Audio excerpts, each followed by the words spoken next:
अस्सलाम वालेकुम, welcome to graphics online. जैसा कि मैंने आपसे कहा था, इस वीक इंशाल्लाह मैं अपनी पहली क्लास का बाकायदा आगाज कर दूंगा, जो मैंने कर दिया है।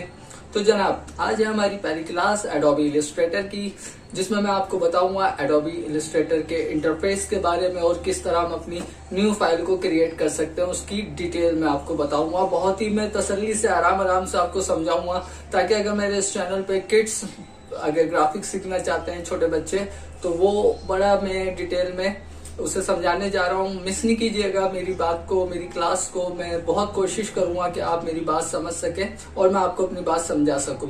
तो इससे पहले कि मैं आपको अपनी कंप्यूटर की स्क्रीन की तरफ लेके चलूं, मैं आपको ये बताता चलूं कि मेरी कंप्यूटर की स्क्रीन पे जो एडोबी इलस्ट्रेटर का वर्जन है वो है एडोबी इलस्ट्रेटर 2020। अगर आपके पास नहीं है तो परेशान नहीं होइएगा, ऊपर कार्ड पे लिंक आ रहा है, इसी चैनल के ऊपर वीडियो मौजूद है, आप उस कार्ड के लिंक पे क्लिक कीजिए।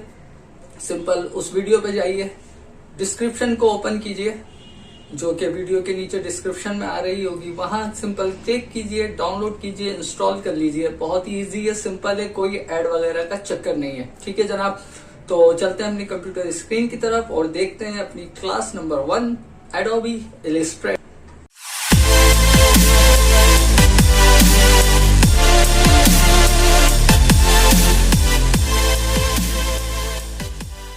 जहां आप देख सकते हैं मेरे डेस्कटॉप के ऊपर एडोबी इलस्ट्रेटर का एआई का आइकॉन नज़र आ रहा है आपको 2020, और साथ ही मैंने उसे टास्क बार पे पिन भी किया हुआ है। आपको जहां से इजी लगे डबल क्लिक करके ओपन कर लीजिए, या पिन से सिंगल क्लिक पे। मैं सिंगल क्लिक बेहतर समझता हूं। ये देखिए, इस वक्त आप देख सकते हैं अपनी कंप्यूटर स्क्रीन पे एडोबी इलस्ट्रेटर 2020 की वेलकम स्क्रीन जो है वो कुछ इस तरह से ओपन होते हुए लीजिए जनाब। ये हमारी स्टार्ट होने के बाद एडोबी इलस्ट्रेटर 2020 का पहला इंटरफेस सामने आ चुका है, जहां वो हमसे कह रहा है welcome to Illustrator, we are glad you are hair.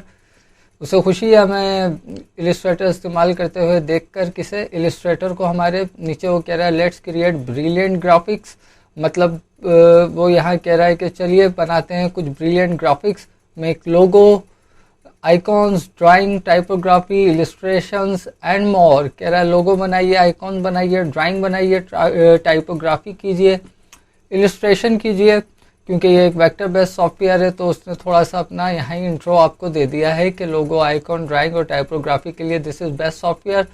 साथ ही नीचे कह रहा है start a new file fast, तो यहाँ से आप फास्टली तौर पे कोई भी अपनी फाइल को ओपन कर सकते हैं। A4 साइज़ है, पोस्ट कार्ड साइज़ है, वेब लार्ज साइज़ है, आईफोन का साइज़ आ रहा है, साथ ही ये HDV, HDTV और कस्टम साइज़, ये सब क्या है मैं आपको आगे चल के बताऊंगा। और यहाँ लेफ्ट हैंड साइड पर अगर आप देखोगे तो टॉप पे होम आ रहा है, और ये AI का आइकॉन है, ऊपर ये आपके मेन्यू बार भी है। अच्छा, अब अगर हमें कोई नई फाइल ओपन करनी है, ये इंटरफेस आपने देख लिया इलस्ट्रेटर का 2020 का। जैसे ही ओपन होगा तो कुछ इस तरह से इंटरफेस आपके सामने आएगा। ठीक है जनाब, तो अब देख लेते हैं कि अगर हमें कोई नई फाइल क्रिएट करनी है तो उसके लिए हमें सबसे पहले कितने तरीके हैं हमारे पास उस फाइल को ओपन करने के, और किस किस तरह से हम उसको ओपन कर सकते हैं, ये देखते हैं। अच्छा, ये सामने सबसे पहले आपके आ रहा है क्रिएट न्यू, या तो आप इस पर क्लिक कर दीजिए, तो ये कुछ इस तरह से आपके सामने एक और इंटरफेस ओपन हो जाएगा। एक ये तरीका है हमारे पास। दूसरा तरीका ये है, हम फाइल मेन्यू में जाके न्यू, समझ रहे हैं आप, तो यहाँ से भी हम न्यू कर सकते हैं। ठीक है, तो दो तरीके हो गए। और अगर अभी आपने देखा होगा फाइल मेन्यू में साथ ही एक शॉर्टकट की आ रही है कंट्रोल N, तो आप लोग यहाँ पे कंट्रोल N को भी प्रेस करके नई फाइल को क्रिएट कर सकते हैं। जैसे ही आपने कंट्रोल N या क्रिएट न्यू किया तो आपके सामने ये पेज ओपन हो जाता है। यहाँ वो कह रहा है यू आर रिसेंटली एटम, जो आपने रिसेंटली इलस्ट्रेटर पे साइजेस लिए हैं अपने आर्ट बोर्ड के, वो सामने आ रहे हैं। साथ ही सेकंड ऑप्शन है सेव, जो आपने अपने पर्सनल बना के ऑलरेडी सेव साइजेस रखे हुए हैं। अगर आपको बार बार उनकी ज़रूरत पड़ती हो, मैं आपको आगे बताऊंगा किस तरह से आप अपने आर्ट बोर्ड के साइजेस बनाकर पर्सनली तौर पे सेव करके रख सकते हैं। उसके बाद मोबाइल आ रहा है साइड में टैब पर, तो इसमें ये मोबाइल फ़ोन की स्क्रीन के कुछ साइज़ हैं कि अगर आपको कोई मोबाइल ऐप के लिए कुछ डिज़ाइन करना है आईफोन वगैरह के लिए, तो यहाँ से ले सकते हैं। ये वेब के लिए, वेब पेज डिज़ाइनिंग के लिए, साथ ही ये प्रिंट के लिए, प्रिंटेबल के लिए जो डॉक्यूमेंट हम तैयार करते हैं, जो हम प्रिंटिंग के लिए देते हैं, जिसमें लेटर हेड भी है वगैरह वगैरह, आपको आगे जाके बताऊंगा। फिल्म एंड वीडियो, ये बने बनाए कुछ आर्ट बोर्ड के साइज़ हैं, इस पर अगर आपको काम करना है तो। इसी तरह आर्ट एंड इलिस्ट्रेशन। तो ठीक है, तो हम आ जाते हैं। अभी फ़िलहाल मैं लेटर साइज़ लेता हूँ। जैसे ही मैं लेटर साइज़ लेता हूँ यहाँ पे आके, तो आप इधर देख सकते हैं 2159 सॉरी 2159 मल्टीप्लाई बाय 279.4 mm, ये हमें यहाँ पे इसका साइज़ बता रहा है। ये लेटर साइज़ पे मैंने यहाँ क्लिक किया है लेफ्ट हैंड साइड पे, लेकिन आप इसके राइट हैंड साइड पे देखें, इस लेटर साइज़ की तमाम प्रॉपर्टीज़ यहाँ पे ओपन है। ठीक है, सबसे ऊपर टॉप पे वो हमसे पूछ रहा है कि आपको अपने इस आर्ट बोर्ड का या फाइल का क्या नाम देना है। मैं दे देता हूँ इंटरफेस। ठीक है, उसके बाद वो यहाँ मुझे विड्थ बता रहा है 215.9 mm, वही विड्थ ये मुझे इस जगह पे बता रहा है, देख रहे हैं आप, और वही हाइट मुझे ये इस जगह पे बता रहा है। साथ में ये मुझे बता रहा है कि ये आर्ट बोर्ड पिक्सल में हो, पॉइंट में हो, पिकास में हो, इंचेस में हो, फिट में हो, fit and inches, yard, millimetre. मैं इसको फ़िलहाल अभी मिलीमीटर पे ही रहने देता हूँ। अभी हम सिर्फ फाइल को ओपन करना सीखते हैं। ये मिलीमीटर, इंचेस वगैरह पिक्सल पे हम बाद में जाएंगे। ठीक है, नीचे वो मुझे यहाँ कह रहा है पोर्ट्रेट एंड ओरिएंटेशन। अच्छा, पोर्ट्रेट एंड ओरिएंटेशन से मतलब आप यूँ समझ लीजिए कि पोर्ट्रेट मोड वो होता है जब आपने मोबाइल फ़ोन को ऐसे हाथ में यूज़ कर रहे होते हैं फ्रंट से, तो हमारा पोर्ट्रेट मोड पे मोबाइल फ़ोन चल रहा होता है। लेकिन जब हम अपनी कोई यूट्यूब वीडियो या कोई भी वीडियो देखते हैं, तो उसके लिए हम अपने मोबाइल को इस तरह टर्न करते हैं, यानी कि लैंडस्केप पे टर्न करते हैं, तो पोर्ट्रेट मोड से लैंडस्केप पे कन्वर्ट हो जाता है। तो ये वही बात है, यहाँ पे ओरिएंटेशन पूछ रहा है हमारे आर्ट बोर्ड की क्या होनी चाहिए। तो मैं उसे कह देता हूँ फ़िलहाल जैसी है पोर्ट्रेट पे वैसे ही रहने दीजिए। अच्छा जी, ये यहाँ आ रहा है ब्लेड।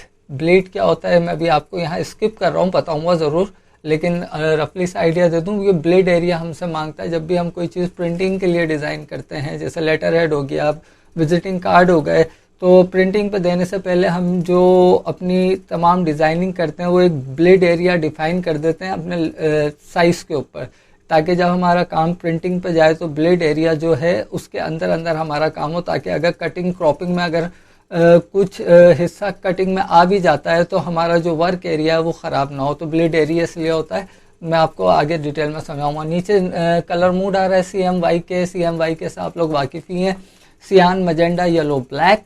क्योंकि प्रिंटेबल डॉक्यूमेंट मैंने ओपन किया, लेटर साइज में ओपन करने जा रहा हूँ, तो वहाँ पे ये कलर मूड CMYK लेगा। आप RGB भी ले सकते हो। रास्टर इफेक्ट हाई PPI पे 300, ये मैं आपको आगे समझाऊंगा, फिलहाल के लिए इतना ही। और नीचे ब्लू कलर का आइकॉन आ रहा है, यहाँ से आप क्रिएट कर दीजिए। जैसे ही आप क्रिएट करेंगे तो इस तरह आपके सामने यहाँ कुछ स्क्रीन आ जाएगी, ये आप देख रहे हैं। मैं थोड़ा सा इस स्क्रीन के बारे में आपको बता देता हूँ कि टॉप हैंड साइड पे हमारे पास ये मेन्यू बार आ रहा है। ठीक है, इसको हम टूल बार कहते हैं, जो इस लेफ्ट हैंड साइड पे आ रहा है, मेरी लेफ्ट हैंड साइड पे आ रहा है, इसको हम टूल बार कहते हैं। और ये इस साइड पे जो राइट हैंड साइड पे है, ये हमारा पैनल कहलाता है, या आप इसे प्रॉपर्टी पैनल भी कह सकते हैं। ठीक है जनाब, ये हमारा मेन्यू बार, ये हमारे टूल बार, और ये हमारा प्रॉपर्टी पैनल। ठीक है, और ये हमारा वो लेटर साइज आर्ट बोर्ड का जो हमने अभी फाइल न्यू लेते हुए यहाँ पे हमने ये जो फाइल क्रिएट की है, ये साइज़ ये यहाँ ओपन हुआ। अच्छा, आपने एक चीज़ देखी होगी, मैंने एक चीज़ स्किप की थी, मैं बता देता हूँ आपको कि जैसे हम न्यू करते हैं तो यहाँ आर्ट बोर्ड के साथ एक ओरिएंटेशन के साथ आर्ट बोर्ड का भी एक कॉलम आ रहा होता है। यहाँ बाय डिफ़ॉल्ट 1 होता है। अगर आप देखें इसे बढ़ाते हैं तो क्या होता है, मैंने इसे बढ़ाया, सिंपल दोबारा क्रिएट किया, तो ये मेरे पास 1, 2 एंड 3 आर्ट बोर्ड आ गए। मतलब अगर आपको एक से ज़्यादा आर्ट बोर्ड पे काम करना है तो आप इस तरह से 1, 2, 3, 4 जितने भी आर्ट बोर्डों पे एट अ टाइम आप काम करना चाहते हैं, इस तरह ले सकते हैं। अच्छा, क्यों लेना पड़ते हैं, मैं छोटी सी एग्जांपल दे दूं। मैं अक्सर विजिटिंग कार्ड जब डिज़ाइन करता हूं तो वहां मैं 2 आर्ट बोर्ड कभी कभार ले लेता हूं, जिस पे मैं विजिटिंग कार्ड का फ्रंट एरिया और दूसरे आर्ट बोर्ड पे बैक साइड उसकी साथ डिज़ाइन कर रहा होता हूँ, तो मुझे आसानी होती है, मुझे नज़र आ रहा होता है कि अपना क्या फाइनल रिज़ल्ट बनता जा रहा है। ठीक है, तो ये इसलिए होता है। फ़िलहाल मैं इसे क्लोज़ करता हूँ, वापस अपने पहले पेज पे जाते हैं। तो जनाब, ये है हमारा ओपन होते ही इंटरफेस एडोबी इलस्ट्रेटर का। और मेन्यू बार मैंने आपको बता दिया, ये टूल बार है और ये हमारा प्रॉपर्टी पैनल है जनाब। अच्छा, इलिस्ट्रेटर हमें काफ़ी फ्रीली हैंड प्रोवाइड करता है कि हम उसके टूल्स को इजीली मूव कर सकते हैं। जैसे अगर मैं चाहूँ मैं इस टूल को यहाँ ला सकता हूँ, चाहूँ तो मैं इस पैनल को भी उठा के यहाँ रख सकता हूँ, मैं चाहूँ तो इसकी जगह चेंज कर सकता हूँ इस तरह से, ठीक है। और अगर आप लेफ्टी हैं, आपको यहाँ अच्छा लग रहा है तो आप यहाँ रख दें, ठीक है।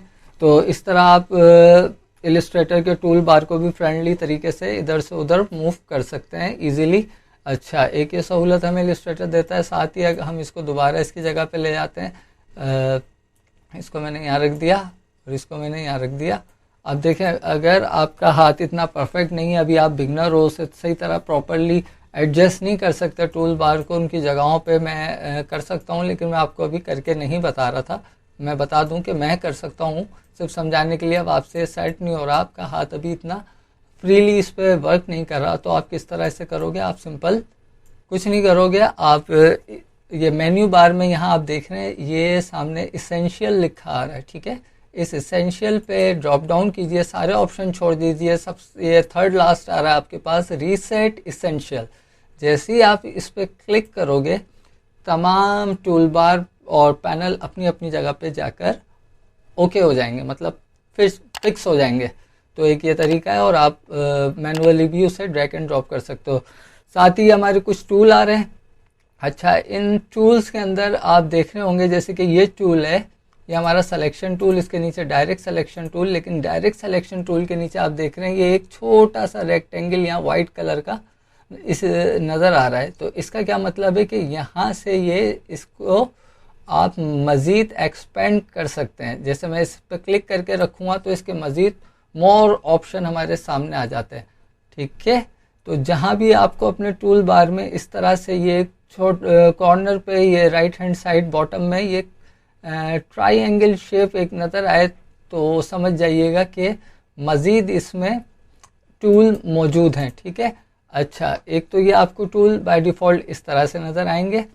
अगर आप चाहते हैं कि ये टूल एक्सपेंड हो जाए आपके पास, मतलब कि इस तरह वर्टिकल की जगह थोड़ी सी एक्सपेंड हो जाए, जगह तो लेंगे आपके आर्ट बोर्ड पे, लेकिन तो आप ये देखेंगे ऊपर डबल एरो आ रहा है लाइक ग्रेटर देन साइन, जहाँ मेरा ये हैंड साइन हो गया। जैसे ही आप इसके ऊपर आओगे ये कर्सर का जो आइकॉन है वो हैंड पे चेंज होगा, ठीक है। तो आप इस पर क्लिक कीजिएगा तो ये देखेंगे एक्सपेंड हो गए मेरे कुछ टूल बार, ठीक है। और वही चीज़ यहाँ भी आ रही है, आप इसको क्लिक करके रखें तो इसके मोर ऑप्शन आपके सामने आएंगे। आप चाहें तो इसे इस जगह पे क्लिक करके बाहर भी निकाल सकते हैं। तो आप इसे बाहर भी निकाल सकते हैं ऐसे, ठीक है। और कुछ इस तरह से इसकी डायरेक्शन भी चेंज, इसको मैं वापस बंद कर देता हूँ। तो ये बात आप समझ में आ गया। अगर आपको इसे एक्सपेंड करना हो तो आप ऐसे कर सकते हैं। इसी तरह ये प्रॉपर्टी पैनल को भी अगर आपको एक्सपेंड हुआ है कोलैप्स में वापस कन्वर्ट करना है तो आप ऐसे कर लें, जिससे हमें आर्ट बोर्ड पे जो एरिया साइज है वो ज़्यादा मिल जाता है। तो ये था हमारा एडोबी इलिस्ट्रेटर का इंटरफेस जो मैंने थोड़ा सा आपको बताया है। अभी मैंने इसके ना कोई टूल डिस्कस किए हैं ना मैंने इसका कोई टूल आपको समझाने की कोशिश की है। सिंपल थोड़ा सा इंटरफेस और एक नई फाइल क्रिएट करने का तरीका आपसे शेयर किया है। तो उम्मीद है कि बात आपको समझ में आएगी कि किस तरह के हम टूल इधर से उधर हो जाएं तो उसको कैसे अपनी जगह पे लाएं। अभी इसमें बहुत सारी चीज़ें जो हैं वो मिसिंग है, बहुत सारे टूल यहाँ मिसिंग है। वो कैसे आएंगे? बाय डिफ़ॉल्ट जो आपको इलिस्ट्रेटर 2020 के ऊपर जैसे ही ओपन करोगे जो इंटरफेस सामने आएगा वो कुछ इसी तरह आएगा जैसे मैंने दिखाया। और मज़ीद इसकी डिटेल मैं इंशाल्लाह अपनी नेक्स्ट क्लास में आपको दूंगा कि किस तरह से आपको इसे यूज़ करना है। और हम अपना स्टार्ट करेंगे ये बेसिक सिलेक्शन टूल से। ये हमारा सिलेक्शन टूल है, ये देखें ब्लैक कर्सर में, ये हमारा सिलेक्शन टूल है। जाहिर है अभी कुछ है नहीं मेरे पास सिलेक्शन टूल से, जाहिर है कि किसी चीज़ को सेलेक्ट करने के लिए, किसी शेप को या आइकॉन को या किसी भी आपने अगर कोई डिज़ाइन बनाया उसे सेलेक्ट करने के लिए सिलेक्शन टूल यूज़ होता है। तो यहाँ से हम इंशाल्लाह अपनी क्लास का आगाज़ करेंगे नेक्स्ट। अभी मैंने थोड़ा सा आपको इंटरफेस बताया है कि जब आप एडोबी इलिस्ट्रेटर इंस्टॉल कर लेंगे तो किस तरह से वो ओपन होगा, क्या उसकी वेलकम स्क्रीन होगी, किस तरह से आप उसमें क्रिएट न्यू फाइल कर सकते हैं। 3 तरीके मैंने आपको बताया। फाइल क्रिएट न्यू का ऑप्शन आ रहा होता है, फाइल मेन्यू से जाके क्रिएट न्यू कर लीजिए और कंट्रोल एन से क्रिएट न्यू आप आसानी से कर सकते हैं। ठीक है जी जनाब, तो कैसी लगी आपको मेरी पहली क्लास? उम्मीद है पसंद आई होगी। अगर पसंद आई है और अगर पसंद नहीं आई है, दोनों ही सूरतों में मुझे कमेंट जरूर करिएगा ताकि मैं जान सकूं अगर आपको मेरी क्लास पसंद नहीं आई है तो मुझसे कहाँ गलती हुई है, क्या गलती हुई है जो मैं अपनी बात आप तक डिलीवर नहीं कर पाया और आप मेरी बात समझ नहीं पाए। तो अपना बहुत ज्यादा ख्याल रखिएगा। अभी तक चैनल को सब्सक्राइब नहीं किया तो कर लीजिएगा। मेरी नेक्स्ट वीडियो का इंतजार जरूर कीजिएगा। मिलते हैं अपनी नेक्स्ट वीडियो में एडोबी इलस्ट्रेटर क्लास नंबर 2 पर। तब तक के लिए मुझे और ग्राफिक्स ऑनलाइन को इजाजत दीजिए। टेक केयर, अल्लाह हाफिज।